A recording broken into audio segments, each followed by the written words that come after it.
YouTube? This is Steve from Average Joe's Fantasy Football, and we are talking Dynasty content. It is that time of year where really rookies, trades, Dynasty startups are happening. A lot of great stuff. Even though the NFL season has ended, there's always constantly something going on in the NFL that would help you continue to have that fun and excitement over the offseason. Now, if you haven't already, make sure you guys are checking out our mock draft videos if you guys are in Dynasty startups. This video should help you guys out with some rankings. Again, these are early quarterback rankings. We're talking right before the draft, which could change based off of some players that maybe these teams grab to help these quarterbacks on the outside with receiver help. So again, early rankings, we're talking the top 12.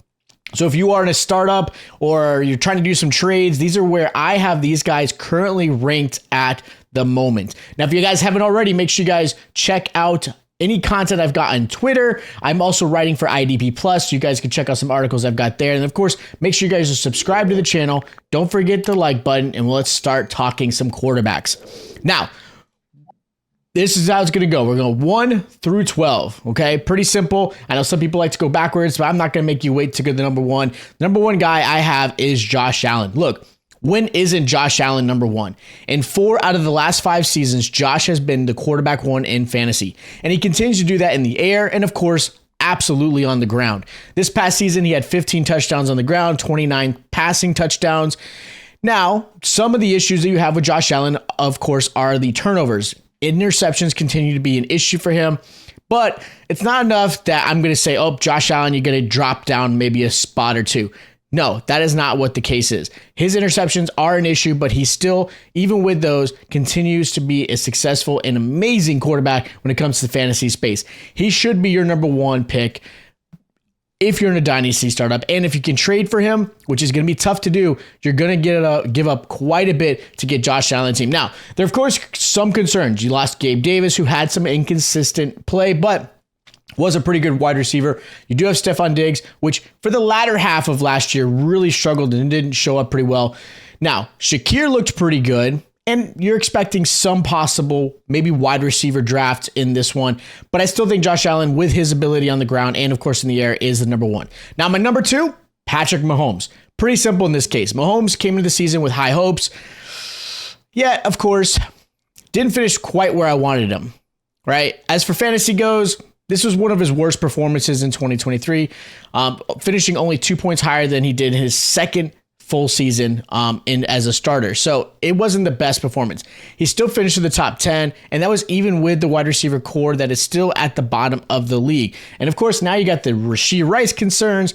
I do expect them to obviously get a wide receiver in this class because it is a very deep class, but they did add Hollywood Brown, which I think is really a helpful add-on. Rashee Rice, again, very talented receiver, does have value there. And of course, you still got the old veteran in Travis Kelce. So I do think he's going to have a better season going forward. I think last season was a little different for them, trying to feel out this offense, especially with that wide receiver core.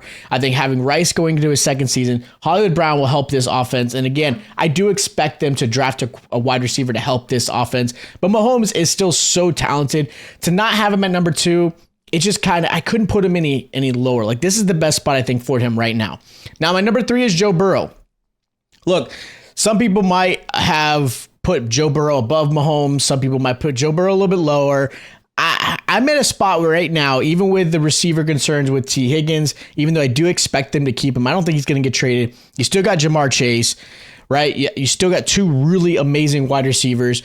They added Zach Moss in the backfield, which I don't know if that's quite a downgrade or an upgrade. We'll see how that plays out for this offense. But Joe Burrow is an amazing talent. Now, the only concern that I have with Joe Burrow continues to be realistically his injury concerns. And he's had 2 big injuries in his young career. So that is a concern for me, but I still think he could still be a top 5 quarterback. I have him at number 3. Now, again, these are early rankings. These may change once the draft happens. So mind you, again, this is a fluid list that's going to change constantly, but right now this is where I have him ranked. Now, number 4, I've got Lamar Jackson. Lamar finished as QB4, and I kept him here. I think that's a good spot for him. Now, having Zay Flowers was a big, huge jump for him, and I think this is only going to get better. I love Zay Flowers. I thought he was one of my favorite receivers coming into this past year. So I think that's going to be a big one. So I like Zay Flowers here. I think it's a good move. And I do expect Lamar Jackson to continue with his rushing ability. You add Derrick Henry in the backfield, which is huge because now defenses have to kind of figure out which player to really stop. And hopefully a very healthy Mark Andrews. Last year, not having Mark Andrews definitely played a factor. But even with that said, Likely was a good tight end who filled in really nicely. You still have Zay Flowers on the outside. Adding Derrick Henry in the backfield was great. I like Lamar Jackson, number 4. Could possibly supplant Joe Burrow and put Joe Burrow back. But right now, this is where I have him. Number 5, I have CJ Stroud. I know Stroud finished, obviously, quarterback 11 this past season. But this is a rookie season that he was, again, rookie. His receivers had some injury concerns, even though I love Nico Collins and Tank Dell did a really good job. Schultz finally started to show up, and I think things are only going to get better. So the other thing that plays a huge factor for Stroud is the fact that he's a young quarterback. Again, just came off a rookie season, obviously has plenty of years ahead of him. So the fact is you got to start playing some of those rankings when it comes to age. That is a huge factor when it comes to Dynasty. If I can get another 5 to 10 years out of my quarterback and another quarterback's only 2 to 3, that value changes everything. Stroud is definitely going to be a great quarterback. Again, plenty of years ahead of him. He's only 22. He could easily move up even closer to the top 2 if he continues to grow and become the quarterback I think he has the ability to be. Number 6, Jalen Hurts. Look, I'm sure I'm going to get some hate for putting Hurts at 6. And I might have some people who actually think he's a little bit lower. There was a kind of a discussion I had with somebody before that we were talking about Jalen Hurts and where he should be. Look, at this moment, I know he finished quarterback 2. He is a very talented quarterback, but there were a lot of concerns last season. There were some turnover issues. His passing touchdowns weren't great. There was some offensive mess, I would just call it like that. Hopefully, we'll see how the Eagles play out, and maybe they'll fix this offense to, again, get Jalen Hurts to where he's capable. I know people were blaming the injuries last season. I know he was injured. I think that was more of an excuse than anything else. I think there was a lot more than just the injury that was the big concern for the Eagles last season. So I do expect his passing touchdowns to improve. You added Saquon Barkley, which is a big, big move for them. Now, the turnovers are definitely something you got to watch. 3 offensive coordinators in 3 years, that is definitely a concern. So those are things that can diminish the quality for Jalen Hurts, but his rushing ability, his passing touchdowns, he is a good quarterback. Another thing you could think about, which might hurt his realistically his value, is the fact that Jason Kelce retired. I know a lot of people don't think about offensive linemen, but when your offensive line changes for you, that affects the quarterback, whether it be for pass blocking. Now, in Jalen Hurts' case, maybe even for that push-tush, the shove, because those things play a factor in which helped increase Jalen Hurts to become the quarterback 2 last season because of all those rushing touchdowns. So that could play a factor which might diminish him again, which is why I have him at QB6. I don't think he's going to have the same rushing touchdowns that he had last season, but I think QB6 is a good spot for him. Now, QB7 I have is Dak Prescott. This one was a tough one for me to rank, and part of it's some of that biased opinion because I am a Dallas Cowboy fan. I actually am a huge Dak Prescott fan. I'm probably one of the few Cowboy fans that believe in Dak Prescott. He, I don't think, is the only problem of the Dallas Cowboys. There are a lot. With that said, Dak had one of the best seasons he had in fantasy, finishing quarterback 3 last season, led the league in passing touchdowns with 36. His first All-Pro season at the second, team All-Pro. I mean, he was top notch. Now, having Brandon Cooks was a big deal last season. Obviously, this McCarthy-led offense was huge. I was not a big believer in Kellen Moore. I'm glad he went to the Eagles because we'll see how that plays out, but I'm not a big fan of Kellen Moore. And you can see that value in Dak. It started slow, but after week 6, Dak was amazing. He was quarterback 3 or better at 7 out of the last 12 games, which was amazing. Now, part of it is he even got pulled in some games because they were up big. So his points didn't really quite get to the potential he could have had. Some of the big concerns that I have with his Dallas offense is realistically, I love that Ferguson's back. You got Brandon Cooks. They did lose Gallup, which wasn't a huge hit. You have CeeDee Lamb still. And that's really it. They lost their running back, so we'll see how that plays out for Dallas. The offensive line is a huge shuffle, and there's some definitely concerns there. So obviously Dak being upright and not being hit is going to be a concern. And of course, the cap situation, he's not re-signed, so this could be his last season with Dallas. So we'll see how things play out. But as far as fantasy goes, he's still a somewhat young quarterback. He has very, very high potential in this offense. They have to score a lot because Again, that's the way McCarthy plays this offense and how he coaches. So I like him at number 7. Now, number 8 almost moved to number 7, which is Jordan Love. Jordan Love's age is definitely a huge factor in which, again, could definitely play in moving him up in the rankings. Love played phenomenally in the first season at the full reins for this Green Bay Packers offense. And, as a Cowboy fan, I saw it. He was amazing. He finished quarterback 5, throwing 32 touchdowns last season and scoring 4 touchdowns on the ground, which is huge. It really clicked for him from week 11 and beyond, and realistically, even into the playoffs. He finished top 10 5 out of 8 games last season, and a lot came from the emergence of Jalen Reed and, of course, Wicks. Those 2 receivers were great. Very talented receiving core. Now you've got Christian Watson that a lot of people have forgotten about because of the injury concerns and things like that. So realistically, this offense is going, I think, improve. Did lose Aaron Jones, but you get a nice running back in Josh Jacobs, who I think is actually a really big play for them. You got some great tight ends in Musgrave and Kraft. Your receiving core is young, still trying to figure out who the number 1 is, but they may not even need that because that receiving core plays so well together. Jordan Love, his stock and rankings might move up even higher. Right now I have him at 8, could definitely move a little bit higher.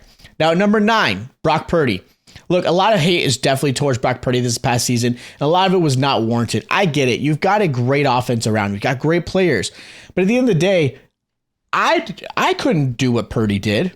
I'm just an average guy. Give Brock Purdy the credit that he deserved. He did an amazing job last season for the 49ers, and I get the talent is there, and there's nothing wrong with that. Having the talent allows Purdy to be a great fantasy quarterback.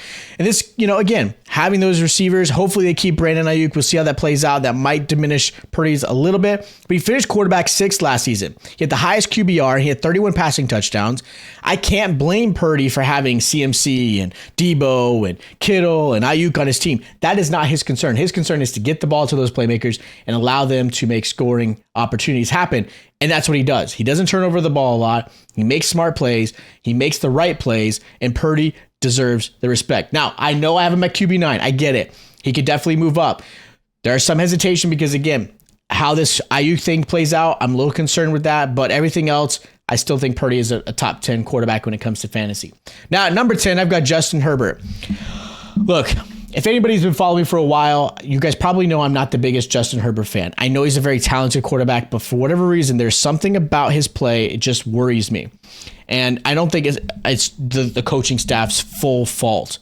Now, this is a big concern because right now I've almost took Justin Herbert out of the top 12 because of the lack of offensive weapons for him currently. You got Quentin Johnston, who obviously we're hoping emerges.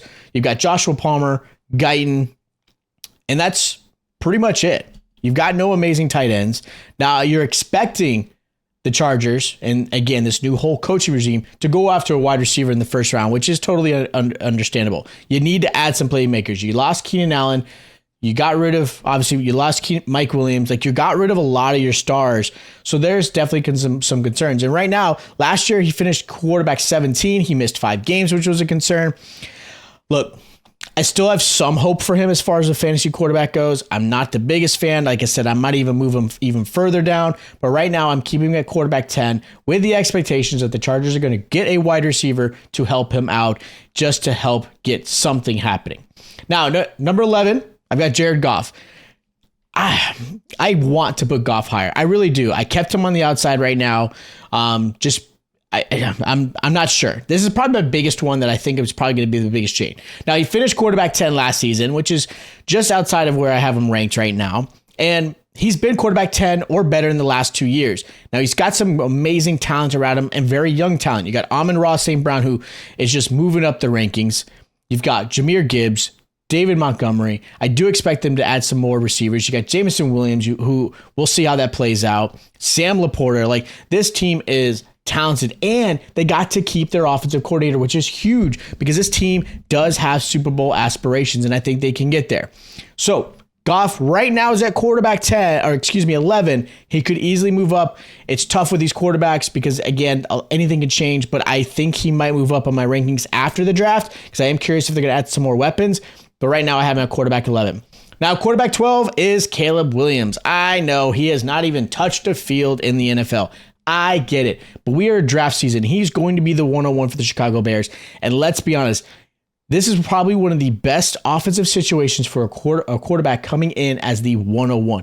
Typically, quarterbacks who are drafted at the 101 do not have playmakers like Keenan Allen, DJ Moore, Khalil Herbert, Cole Kmet, DeAndre Swift. They typically do not have those type of weapons around them.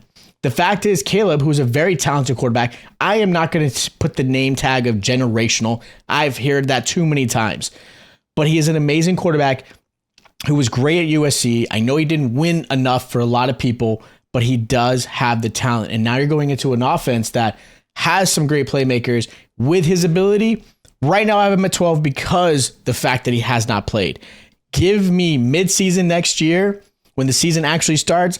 I guarantee you he's going to move from quarterback 12 to possibly top 5 if he has that CJ Stroud-like performance, which he can absolutely do because he is a more talented quarterback than CJ Stroud. Now, I'm a bigger CJ Stroud fan, so I'm not quite putting him over to that, but Caleb Williams is my quarterback 12 as of right now.